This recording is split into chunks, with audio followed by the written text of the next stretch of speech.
نبی کریم صلی اللہ علیہ وسلم پر وحی کا ابتدائی دور اچھے سچے پاکیزہ خوابوں سے شروع ہوا۔ آپ صلی اللہ علیہ وسلم خواب میں جو کچھ دیکھتے وہ صبح کی روشنی کی طرح صحیح اور سچا ثابت ہوتا۔ پھر من جانب قدرت آپ صلی اللہ علیہ وسلم تنہائی پسند ہو گئے اور آپ صلی اللہ علیہ وسلم نے غار حرا میں خلوت نشینی اختیار فرمائی اور کئی دن اور رات وہاں مسلسل عبادت اور یاد الہی و ذکر و فکر میں مشغول رہتے۔ جب تک گھر آنے کو دل نہ چاہتا توشہ ہمراہ لیے ہوئے وہاں رہتے۔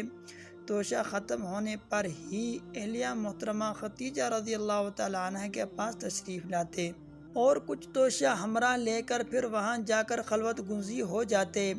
یہی طریقہ جاری رہا یہاں تک کہ آپ صلی اللہ علیہ وسلم پر حق منکشف ہو گیا اور آپ صلی اللہ علیہ وسلم غار حرا ہی میں قیام پذیر تھے کہ اچانک جبریل علیہ السلام آپ صلی اللہ علیہ وسلم کے پاس حاضر ہوئے اور کہنے لگے، اے محمد صلی اللہ علیہ وسلم پڑھو۔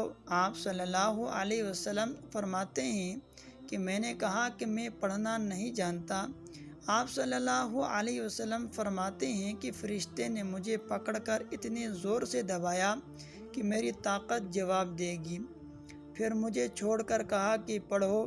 میں نے پھر وہی جواب دیا کہ میں پڑھا ہوا نہیں ہوں۔ اس فرشتے نے مجھے نہایت ہی زور سے دبایا کہ مجھے سخت تکلیف محسوس ہوئی، پھر اس نے کہا کہ پڑھ۔ میں نے کہا کہ میں پڑھا ہوا نہیں ہوں۔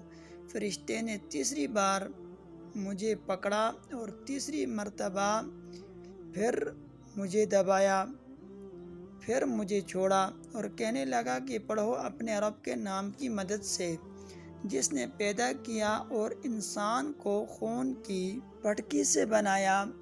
پڑھو اور آپ کا رب بہت ہی مہربانیاں کرنے والا ہے۔ بس یہی آیتیں آپ صلی اللہ علیہ وسلم جبریل علیہ السلام سے سن کر اس حال میں غار حرا سے واپس ہوئے کہ آپ صلی اللہ علیہ وسلم کا دل اس انوکھے واقعہ سے کانپ رہا تھا۔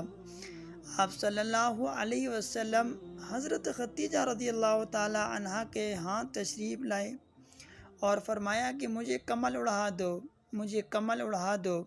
لوگوں نے آپ صلی اللہ علیہ وسلم کو کمل اڑا دیا۔ جب آپ صلی اللہ علیہ وسلم کا ڈر جاتا رہا تو آپ صلی اللہ علیہ وسلم نے اپنی زوجہ محترمہ ختیجہ رضی اللہ تعالی عنہ کو تفصیل کے ساتھ یہ واقعہ سنایا اور فرمانے لگے کہ مجھ کو اپنی جان کا خوف ہو گیا ہے۔ آپ صلی اللہ علیہ وسلم کی اہلیہ محترمہ حضرت ختیجہ رضی اللہ تعالی عنہ نے آپ صلی اللہ علیہ وسلم کی ڈھارس بندھائی اور کہا کہ آپ کا خیال صحیح نہیں ہے، اللہ کی قسم آپ کو اللہ کبھی رسوا نہیں کرے گا۔ آپ تو اخلاق فاضلہ کے مالک ہیں، آپ تو کنبہ پرور ہیں، بے کسوں کا بوجھ اپنے سر پر رکھ لیتے ہیں، مفلسوں کے لیے آپ کماتے ہیں، مہمان نوازی میں آپ بے مثال ہیں اور مشکل وقت میں آپ امر حق کا ساتھ دیتے ہیں۔ ایسے اوصاف حسنہ والا انسان یوں بے وقت و ذلت و خواری کی موت نہیں پا سکتا۔ پھر مزید تسلی کے لیے حضرت ختیجہ رضی اللہ تعالی عنہ آپ صلی اللہ علیہ وسلم کو ورقہ بن نوفل کے پاس لے گئی جو ان کے چچا زاد بھائی تھے اور زمانہ جاہلیت میں نصرانی مذہب اختیار کر چکے تھے اور عبرانی زبان کے کاتب تھے۔ چنانچہ انجیل کو بھی حسب منشائے خداوندی عبرانی زبان میں لکھا کرتے تھے۔ انجیل سریانی زبان میں نازل ہوئی تھی، پھر اس کا ترجمہ عبرانی زبان ہوا۔ ورقہ اسی کو لکھتے تھے۔ وہ بہت بوڑھے ہو گئے تھے، یہاں تک کہ ان کی بینائی بھی رخصت ہو چکی تھی۔